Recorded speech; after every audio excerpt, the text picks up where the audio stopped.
The fluorescent lights hummed overhead like a swarm waiting to strike, each flicker a tiny rebellion against the lead conversion they'd promised last year. Hannah Clarke moved through the ICU at Seattle General as though the air itself bent around her, letting her pass without disruption, the way a blade cuts through silk. Her scrubs were wrinkled at the waist from 12 hours at County before her shift started here, and nobody noticed. That was the point. That had always been the point. The smell of antiseptic and stale coffee hung in the corridor like a warning. She checked the monitor strips on rooms 4 through 9 without being asked, noting the subtle drift in Mrs. Paulson's left atrial pressure, the way her own eyes had caught something the float nurse had missed. The float nurse wouldn't catch it until Mrs. Paulson's vitals bottomed out around midnight. Hannah had learned not to volunteer corrections anymore. Volunteering implied you thought you knew something. Knowing things without a degree meant ambition. Ambition meant threat. She stopped at the sink outside Trauma Bay 2 and pulled on nitrile gloves with a kind of methodical precision that belonged in a combat medic's hands, not a trauma nurse's. Muscle memory had a way of showing up in the smallest gestures. The gloves snapped sharp against her wrists. 2 other nurses glanced over and looked away. Hannah was the invisible competence, the one who caught things before they became crises, who anticipated what the doctors would need before they asked, who made every shift run like a machine with no moving parts visible. Her left hand bore 3 surgical scars that disappeared into her sleeve when she pulled the glove up past her wrist. The fingers moved like they'd been rebuilt, which they had. Not in a hospital. Out. Where they didn't have anesthesia and they had to keep working anyway. She flexed them now out of habit, making sure the articulation was still perfect. Still was. It always was. The trauma code came through at 6:36 a.m. like someone had kicked over a wasp nest. Male patient, 247 pounds, blast trauma to lower extremities, helicopter incoming from Bagram, 23 minutes out. Hannah felt something shift in her sternum, a recognition she had no business recognizing. She kept moving, preparing the trauma bay with the kind of methodical efficiency that nobody questioned because questioning implied they didn't understand what they were watching. Dr. Pierce arrived in the trauma bay at 6:52 a.m. like the weather, loud and inevitable and absolutely certain of his own importance. He was maybe 55, with the kind of silver at his temples that cost money to maintain, and he wore a Rolex that caught the trauma bay lights the way a trap catches birds. Hannah did not look at him. Hannah did not acknowledge him. Hannah had learned that Dr. Pierce's presence was like a stone thrown into still water. The ripples moved outward from him until they hit something solid, and then they broke. "Let me see the repeat labs," he said, not to anyone in particular, because people who spoke to anyone in particular were people who acknowledged equals. Hannah had already laid them out on the counter in chronologic order. 6:15 a.m. drawer on the left, 6:38 a.m. drawer on the right. Creatinine climbing. Potassium drifting. Blood gases declining. The numbers told a story that bodies told in any language, and that story was about a man who had maybe 6 hours before the damage became irreversible. Pierce glanced at the array of labs and his eyes flickered toward her for exactly 1/2 second, and in that half second Hannah saw recognition of something, not of who she was, but of the fact that someone had been thinking 3 steps ahead. That kind of thinking made people like Dr. Pierce feel small in ways they couldn't articulate. People who felt small often found ways to make other people feel smaller. "These should have been repeated an hour ago," he said to the room. Whoever's been managing this patient was asleep at the wheel. Hannah was already moving toward the medication cabinet, already knowing they would need the 0.9% normal saline wide open, already knowing he would order it because every instinct she had said the patient was heading toward DIC and fluid resuscitation was the first line. She didn't correct him. She didn't say the labs had been drawn on schedule, that the previous nurse had flagged them to the resident who had called Dr. Pierce who had ignored 3 messages. She just prepared. The patient arrived at 7:11 a.m., and the moment they wheeled him in, Hannah stopped breathing. It wasn't visible.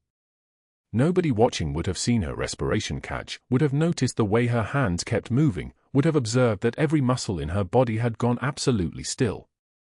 The face was different, burned, swollen, 3 weeks past any date she should have been alive to see it. but the tattoo on his right shoulder blade, the one that was visible as they transferred him to the trauma bed, was exactly as it had been when they'd inked it together in a Phi base in Loga province, 6 years and 2,847 miles ago. A unit patch. Faded now, but unmistakable. The general. The medic who replaced her. The man who had taken her job when she was erased. She did not let herself think about the Hindu Kush. She did not let herself think about the classified operation that went dark, the one that meant her service records had been scrubbed, her decorations locked in a vault she would never see again, her official record reduced to a ghosting so complete that surfacing meant prison or something worse. She did not let herself think about how he had come to be unconscious in a trauma bay in Denver with blast wounds that meant he'd been in a combat zone 3 days ago, which was impossible because he was supposed to be civilian now, which meant. Get him on the monitor, Dr. Pierce's voice cut through the observation. 2 large bore 4s, hang O positive until we get the type and cross. And somebody get me a trauma surgeon who knows how to actually do his job. Hannah moved. The rest of the room moved. The machines hummed their mechanical alarm songs and the monitors flickered to life and the patient's vital signs painted themselves across 7 different screens in real time, BP 82/54 and dropping, heart rate 134, respirations 28 and laborde, oxygen saturation 89%. Bad. Worse than bad. The kind of numbers that meant every second counted. She inserted the first 4 with a precision that would have made a military instructor weep. Muscle memory. 3 tours. 2 combat trauma courses. 100 field operations where if you missed the vein, people died and you had to live with that. The catheter went in clean on the first attempt, and she could feel Dr. Pierce's eyes on her, that flicker of acknowledgement again, that moment where competence without credentials made him recalibrate his entire assessment of the room.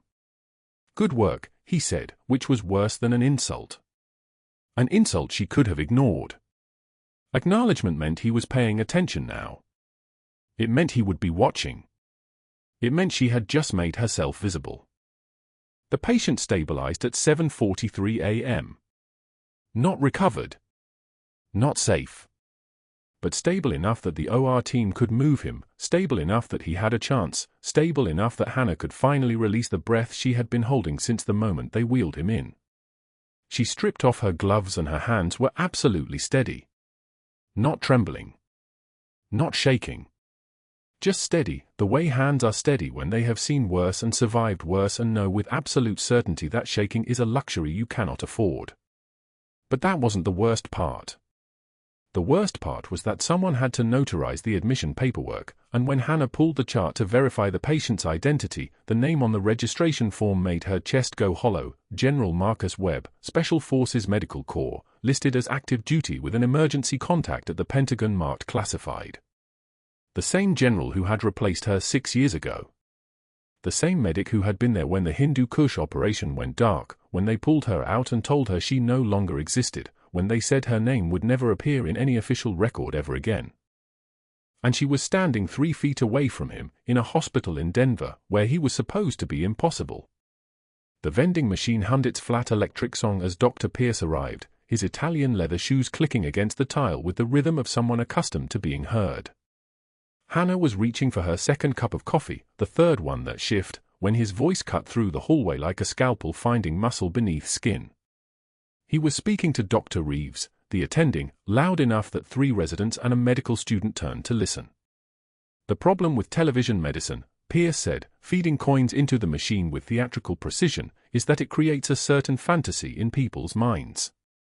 They watch ER, they think they understand critical care.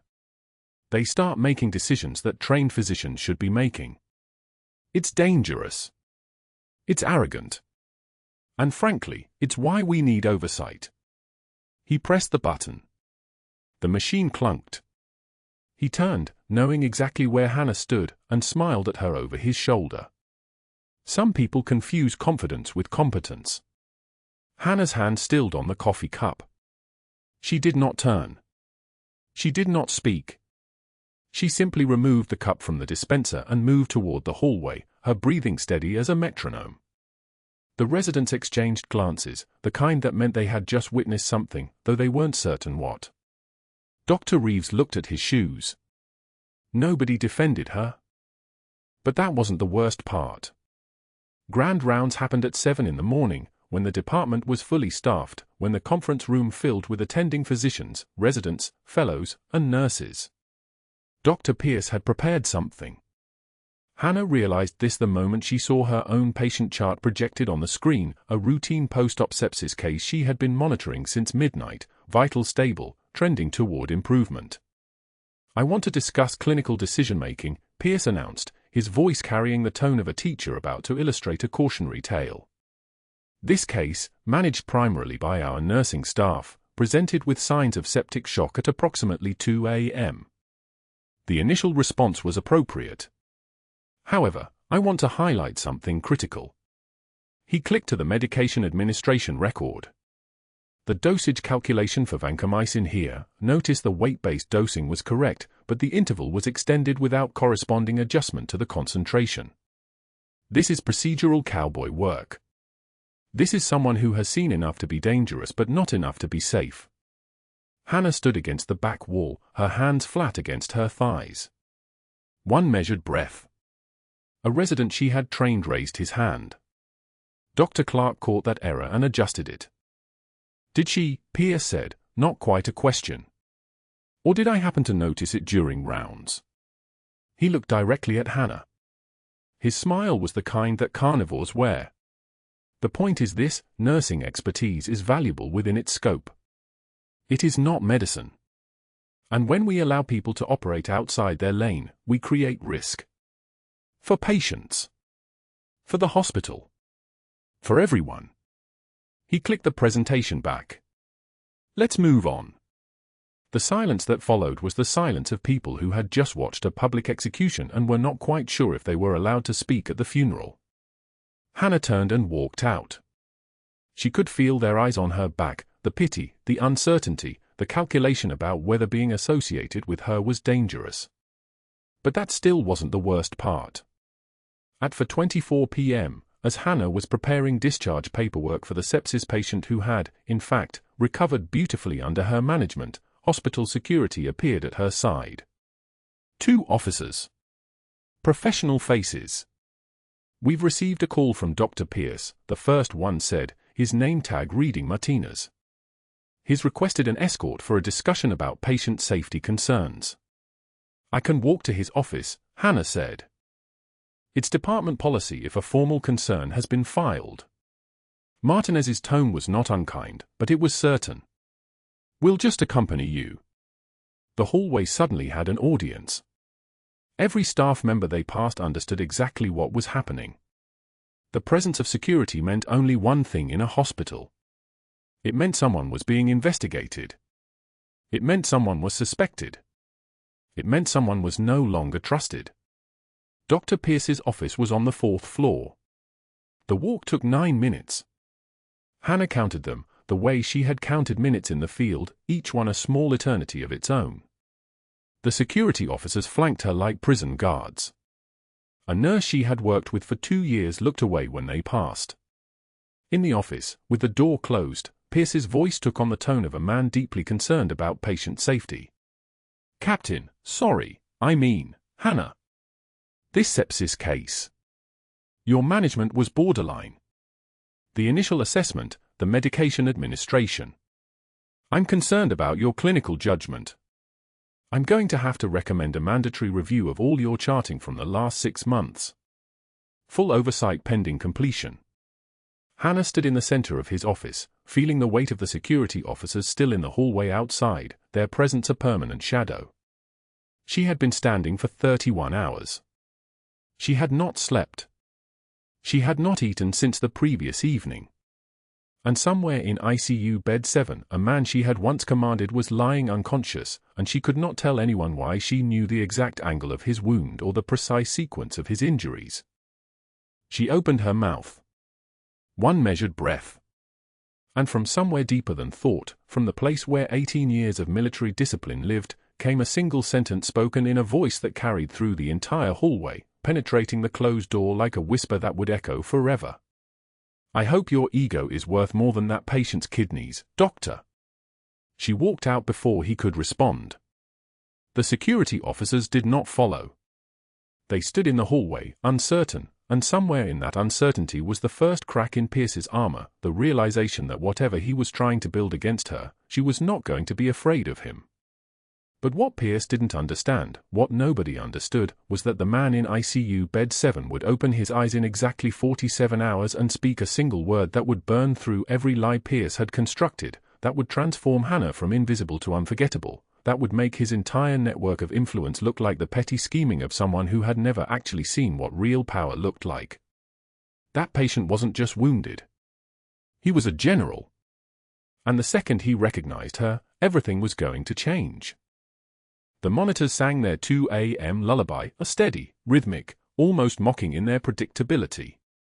Hannah moved through the ICU with the weight of invisibility on her shoulders, checking lines and vitals on patients who would never know her name. Most of the unit slept in that particular Denver heat, the kind that made the building feel like it was holding its breath. ICU bed 7. The general. She'd memorized his vitals hours ago. BP stable at 118/72. Heart rate holding at 68. O2 sat locked at 96% on a modest 2-liter nasal cannula. The monitors promised safety. The monitors lied. She was 3 beds away when his breathing changed. Not the gradual deterioration of sepsis or organ failure. This was sudden. A shift like someone slamming a door inside his chest. Hannah's feet moved before her brain caught up, muscle memory older than her nursing license, deeper than her buried rank. The general's eyes snapped open. His mouth opened for a breath that didn't come. Again. Nothing. The ventilator beside his bed remained silent because he was supposed to be off mechanical support, supposed to be recovering.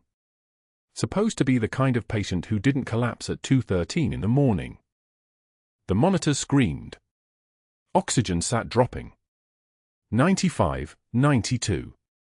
88, the sound of his lungs searching for air cut through the quiet like a knife through silk.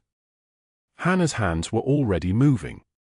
She was at the bedside before conscious thought, already assessing, the right side of his chest elevated, breath sounds absent on the right, the percussion note hollow and wrong. The skin over his ribs had that particular tightness that meant air where it shouldn't be. Tension pneumothorax. The lung had collapsed, and air was building pressure inside the pleural space with nowhere to go. His heart would stop within minutes if she didn't decompress. "Get me a 14 gauge, she said, her voice dropping into that different register, the one that belonged to someone who'd learned to cut through chaos in the Hindu Kush where decisions took seconds and hesitation cost limbs. Now. The overnight nursing aide froze. Hannah was already moving to the crash cart, already knowing exactly what she needed. The 14-gauge needle sat in her palm like a familiar weight. She tore open the alcohol swab, prepped the second intercostal space, mid-clavicular line on his right side, the textbook location for emergency decompression, the same place she'd done this 100 times in combat hospitals where there was no time for protocols or permissions. Pain was information. Pain was data. The landmarks were muscle memory. The needle went in at a 90-degree angle. She felt the resistance of the chest wall, then the sudden give as the needle pierced the parietal pleura. The hiss that followed wasn't from the patient. It was air escaping, months of pressure bleeding out in a single moment, like someone releasing the breath they'd been holding for hours. The sound of survival. The oxygen saturation began its climb. 88, 92. 95, the general's body went rigid, then soft. His lungs found air again. 97, 98. The heart monitor shifted from its frantic assault to something resembling rhythm, still elevated, still fighting, but fighting for something other than empty spaces in the chest. 90 seconds. That was how long it took. The ICU doors burst open 91 seconds later. Dr. Pierce emerged in scrubs that looked like he'd slept in them, his face already arranged in the particular expression of outrage he reserved for moments when he could weaponize incompetence. His eyes found the needle in the general's chest, found Hannah's hand still steady beside the bedside, found the oxygen monitor holding at 97%. The color drained from his face in stages. "What in God's name do you think you're doing?" His voice carried the tremor of someone who'd just watched their authority dissolve. "Step away from that patient. Now." Hannah didn't move. Didn't flinch. Didn't offer explanations or apologies. She simply withdrew her hands and took one measured step backward, her eyes flat and composed. The overnight aide was already on the phone to respiratory therapy, already documenting the event, already creating the paper trail that would matter in exactly the ways Dr. Pierce was only beginning to understand. The general's eyes tracked her movement across the room, weak, still confused by the medication cocktail in his blood, but aware. Aware enough to see who had just pulled him back from the threshold. Pierce moved to the bedside, his hands moving with the aggressive precision of someone desperate to appear in control. He examined the needle placement, the oxygen sat, the vital signs that were all moving in the direction of life instead of death. His jaw clenched so hard Hannah could see the muscles working beneath his skin. "This patient required immediate chest decompression," she said, her voice carrying the weight of someone who'd given orders to men with far more authority than any hospital credential. "Second intercostal space, mid-clavicular line. Standard emergency protocol." The words landed like punctuation marks. Correct. Documented. Defensible. Pierce's hand shook as he examined the foresight, the placement, the entire picture of intervention that had occurred without his permission and without his presence. The general's vital signs continued their quiet march toward stability. The oxygen didn't care about protocol. The heart monitor didn't respect hierarchy. The body only knew that pressure had been relieved and air had been restored and something that felt like death had receded just enough to allow the possibility of morning. But what Pierce didn't know was that those 90 seconds, the speed, the precision, the terminology that had slipped from Hannah's mouth like water finding its own level, had just registered in the mind of one unconscious patient who was fighting his way back to consciousness in spite of all medical prediction. What Pierce didn't know was that the general in Bed 7 had spent enough time around Special Forces operators to recognize one the moment she moved. The monitors sang their restoration song while Dr. Pierce stood motionless, and Hannah walked toward the medication cart with the kind of calm that comes from having already survived worse than this, worse than authority, worse than credentials, worse than any institutional power a small man could gather in his trembling hands. By dawn, the phone call started. Dr. Pierce stood in his office with the door closed, voice low and measured, each word a surgical strike. 3 board members received calls about dangerous unsupervised procedures. Protocol violations. A nurse operating beyond her scope. The words dripped with concern, wrapped in the language of patient safety, but everyone who answered the phone knew what they were really hearing, a threat to the hospital's reputation, and a way to make it disappear. The investigators came next. They contacted Hannah's previous employers, asking specific questions about employment gaps. Gaps in her record. Unexplained absences spanning years. Where had she worked before Seattle General? Why the discontinuity? The references she'd listed didn't have much to say, they'd been carefully chosen, carefully coached during what felt like a different lifetime. But the gaps themselves told a story that Pierce was determined to make louder than any explanation she could offer. By 8 a.m., an external auditor walked through the hospital doors. Not a routine audit. A targeted one. The chart reviews began that afternoon, every single document Hannah had touched in the past 6 months. Every medication she'd documented. Every note she'd written. Every vital sign she'd recorded. The auditor worked methodically, clipboard in hand, looking for discrepancies that might not exist, creating a paper trail of suspicion that didn't need to be based on anything real. Dr. Pierce had learned something important about institutional power. It didn't require proof. It required only the appearance of investigation. The appearance of concern. The appearance of following protocol while systematically dismantling someone's credibility one phone call at a time.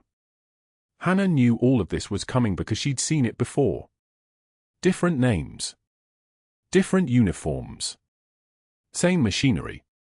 When Pierce called her into his office at 4 p.m. and told her that her position was being terminated effective immediately pending the outcome of the auditor's review, she didn't flinch. Didn't ask questions.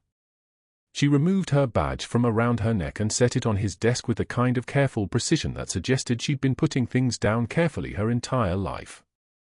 It wasn't a request, he said. Your employment is suspended. Understood, Doctor. She didn't add anything else. Just stood there with her hands at her sides, wearing her composure like armor. Pierce expected an argument. Expected tears. Expected something that would confirm his assessment of her as reckless and emotional. Instead he got stillness. He got a single measured breath. He got the unsettling sense that he'd just fired someone who was far more dangerous than he'd realized, and that she already knew exactly what came next. The locker was small. Personal items fit into a cardboard box in under 3 minutes. She pulled her scrubs from the shelf, the ones with the worn cuffs and the stain from a patient's blood that never quite came out in the washing machine. Her extra shoes. A half-empty bottle of ibuprofen. And there, folded at the bottom, behind the towel she kept for her hands, the faded unit patch sewn inside the jacket lining. Not the jacket she wore to the hospital. The other one. The one she hadn't touched in 4 years. For 3 seconds she held the patch in her palm. The stitching was still intact. The color still held memory. Then she folded it carefully and placed it in the box with everything else. Closed the locker. Heard the click of the door sliding shut, and that sound seemed louder than it should have been. The rain started at 7:51 p.m. By the time she reached the diner on 15th Avenue, it had turned into the kind of downpour that made the whole world look like it was underwater. Hannah sat in a booth by the window and ordered coffee she had no intention of drinking. The cup steamed in front of her, the heat rising up in waves while the rain hammered the glass behind her. She watched her reflection in the window, a woman in street clothes instead of scrubs, and she barely recognized herself. The cardboard box sat on the seat beside her. For years of invisibility in a box the size of a locker. For years of walking those corridors at Seattle General, learning the rhythm of the trauma bay, positioning herself so carefully that no one would ever ask who she really was. And it had taken Dr. Pierce exactly 48 hours to dismantle all of it.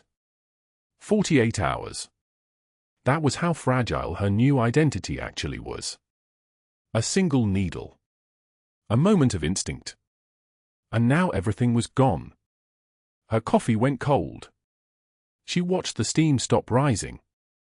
Watched the surface of the liquid begin to reflect the fluorescent lights of the diner instead of disappearing into itself. The reflection showed her own face, hollow-eyed, exhausted, someone who had survived worse than this and knew exactly how much worse it could get. But knowing didn't make it easier. Knowing just meant she understood the math. She'd given up her name. Her rank. Her decorations locked in a vault in Washington that she would never see again. She'd given up custody, given up the normal things that civilians got to have, given up the chance to ever tell anyone the truth about who she was. And for what? To save one man. To perform one life-saving intervention that any competent trauma nurse should have been able to perform, except she performed it the way someone who'd learned medicine in a Hindu Kush mountain pass would perform it. The way someone who'd kept 17 people alive in a firefight for 6 hours straight would do it. The way a ghost would do it. Maybe they were right. Maybe the Pentagon had been right when they told her to disappear. Maybe disappearing meant not being there when someone like the general crashed. Maybe disappearing meant letting other people's training, other people's credentials, other people's luck determine whether the patient lived or died. Maybe staying dead was the whole point. She reached for the box. For a moment her hand shook, not from fear, from restraint. From the kind of trembling that comes from holding something down so hard for so long that your muscles forget how to relax. She pulled out the unit patch. Held it up to the light. The stitching caught the diner's fluorescent glow, and for just a second she could see the original colors underneath the fading. Green. Black. Gold. The colors of something that didn't exist anymore. Someone who didn't exist anymore. Hannah's fingers tightened on the patch. She'd almost thrown it away. Almost dropped it into the box with the decision to stop fighting, to accept that the Pentagon's erasure had been the right move all along. Almost decided that the person she'd been, the person who'd led teams, who'd made decisions that mattered, who'd been called Phantom because the enemy would see her shadow and then she'd be gone, almost decided that person had to stay dead. But her hands knew better. Her hands that had held the general's ribs steady. Her hands that had performed a needle decompression by pure muscle memory. Her hands refused to let the patch go. She was still holding it when the sound came. Distant at first. Almost swallowed by the rain. But growing closer. The distinctive percussion of helicopter rotors cutting through Denver air. Hannah set the patch back in the box with the same careful precision she set everything else. She didn't move from the booth. Didn't go to the window. But her eyes tracked upward, and she listened as the sound got closer, and for the first time in 48 hours, something in her posture changed. Not much. Just enough that someone watching would have seen that she'd been expecting something. Waiting for something. The rotor wash didn't shake the diner. The helicopter was still 3 miles out. But it was coming closer. And Hannah Clarke, Captain Hannah Clarke, though no one called her that anymore, closed her eyes and breathed the way she'd learned to breathe in places where breathing was a choice you made consciously or it stopped happening. The helicopter's rotors shook the diner windows at 3:19 a.m. Not a coincidence. Not a coincidence anymore. Hannah opened her eyes and watched the Black Hawk descend towards Seattle General's landing pad 3 blocks away, its spotlight cutting through the rain like a surgeon's blade. The coffee in front of her had gone the color of rust. She hadn't touched it in 20 minutes. The unit patch was still in her pocket, that small rectangle of faded fabric, green and black, sewn into the jacket lining where no one was supposed to find it. Where no one had been supposed to find her? The rotor wash intensified. Windows rattled. The diner owner looked up from the counter, his expression caught between annoyance and awe. Hannah stood without finishing her coffee, pulled the jacket tight, and walked back into the rain. By the time she reached the ICU, the general was awake. Morning rounds had just begun. Dr. Pierce stood at the foot of the general's bed, his hands pressed together in that gesture he favored, the one that looked like prayer but meant dominion. Reckless interventions, he was saying, his voice pitched for the residents clustered behind him. Unsupervised procedures. The board takes these matters very seriously. When a nurse overestimates her competence, when she plays doctor without authorization. The general's eyes opened. Unfocused at first, then searching. Then locked directly on Hannah standing at the threshold of the ICU room. His lips moved. Barely a whisper. Phantom. The room went still. Not quiet, still. There was a difference. Quiet meant absence. This was presence compressed into silence. Every monitor seemed to hold its breath. Dr. Pierce's voice trailed. His hand dropped. He turned to follow the general's gaze, and found Hannah Clarke standing with her shoulders back, her expression level, her eyes holding something that made the temperature in the room drop by degrees. "Stand down, doctor," came a voice from the corridor. A Marine in dress blues filled the doorway. Not just any Marine, a full-bird colonel, his chest marked with decorations that caught the fluorescent light like accumulated proof. Behind him, 2 more officers in navy dress whites, their pace deliberate, their bearing the kind that made civilian spaces feel suddenly small.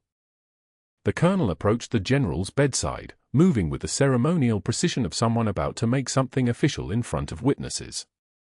His hands trembled slightly as he unfolded a citation, and when he began to read, his voice carried the weight of documents that had been sealed, classified, redacted, and locked in vaults labeled for official use only. Captain Hannah Clarke, the colonel read, his eyes lifting to meet hers. For exceptional heroism above and beyond the call of duty. His voice steadied. Unauthorized entry into a hostile valley position designated the Sanjin killbox to evacuate 12 wounded Marines under sustained small arms and indirect fire. Provided emergency medical intervention despite sustained threat. Coordinated extraction under fire. Led entire team to extraction point via alternate route when primary egress was compromised. Hannah did not flinch. Did not move. Did not blink. Her breathing remained even, steady, calibrated, the breathing of someone who had already survived the worst and was still deciding whether to believe in second chances. The general lifted his hand from the mattress. The motion took 3 seconds, all concentration and trembling will. His fingers curled into the shape of a salute, incomplete and devastated. "You taught me everything," he gasped. "Phantom. You taught me everything." Dr. Pierce's laugh cut through the moment like something alive and dangerous. "Stolen Valor," he said, his volume rising. "Forged records. Does anyone actually believe?" He reached for his phone with the gesture of a man about to make a phone call, or delete something that existed, or summon institutional weight down onto someone standing so quietly in the corner. "This is fabrication. The board will hear about." "The board already has," a new voice said. Marcus Webb walked into the room holding a tablet. He was the IT director, had been for 6 years, had been ex-Navy before that, had been the man who fixed servers and answered the phones nobody else wanted to answer. His expression was the expression of someone holding evidence, evidence that had been requested, evidence that proved something specific and undeniable. "Every attempt to delete the pneumothorax procedure save," Marcus said, his fingers moving across the screen. 7 attempts. 11:43 p.m. 12:16 a.m. 1:08 a.m. 2:34 a.m. 3:22 a.m. 4:51 a.m. 5:19 a.m. Timestamps. Security footage showing Dr. Pierce accessing the server room using his credentials. Footage showing him entering deletion commands. Footage showing each deletion failed because the system has automatic redundancy protocols. Every single frame saved. Every single timestamp documented. Marcus looked at Pierce. "I've already submitted the report to the State Medical Board. Includes your attempts to remove evidence of your own misconduct. Your license is being suspended pending investigation." The silence that followed was different from the first one. This silence had texture. This silence had weight. This silence had the sound of a door closing somewhere official and permanent. Dr. Pierce's face drained to something grey and fragile. He opened his mouth. Closed it. Opened it again, and what came out was a sound without shape, something between a protest and the first awareness that the ground had opened beneath him. He took a step backward. Then another. His hands moved without direction, gesturing at the colonel, at Marcus, at the general, at Hannah, as if he could still convince someone that the wrong person was standing in that corner. His voice cracked when he tried to speak again. "This is impossible. She's not even in the system." "She doesn't." "She does," the colonel said quietly. "She always did. You just weren't cleared to know." Hannah watched him leave. Watched him back toward the door like a man being pushed by something he couldn't see.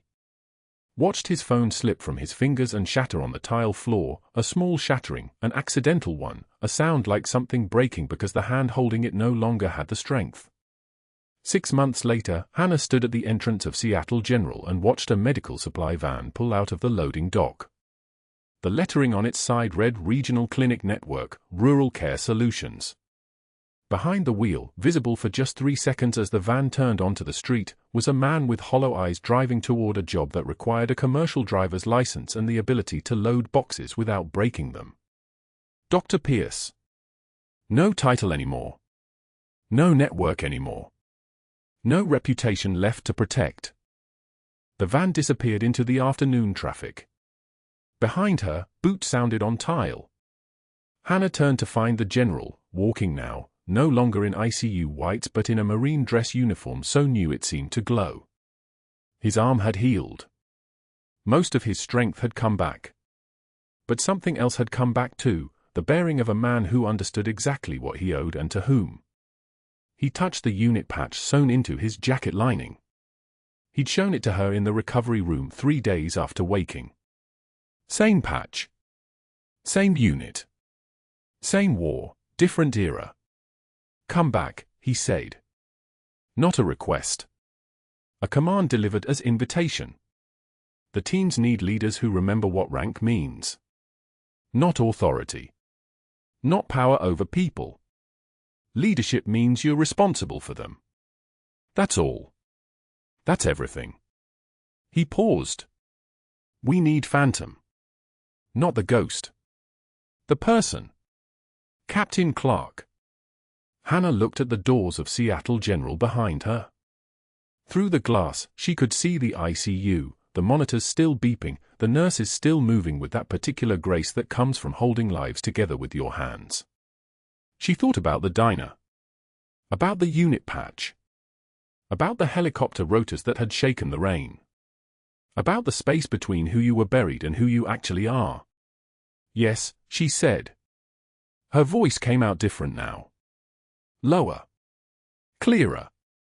The voice of someone who had stopped apologizing for existing. Let's go train some warriors. They walked toward the parking lot together, and Hannah Clarke left the threshold behind, left it the way soldiers leave old positions, with the knowledge that some wars end so that others can begin. The trembling wasn't fear. It was the sound of something ancient and necessary being released from its cage. Sometimes the bravest warriors don't carry guns. Sometimes they carry something heavier. Sometimes they carry the weight of being seen, finally, as what they always were. Power is not a title. Power is the ability to help. If someone you knew was forced to hide their true calling, would they have the strength to step back into it? Subscribe for more stories of hidden heroes, and tell us in the comments, would you have come back?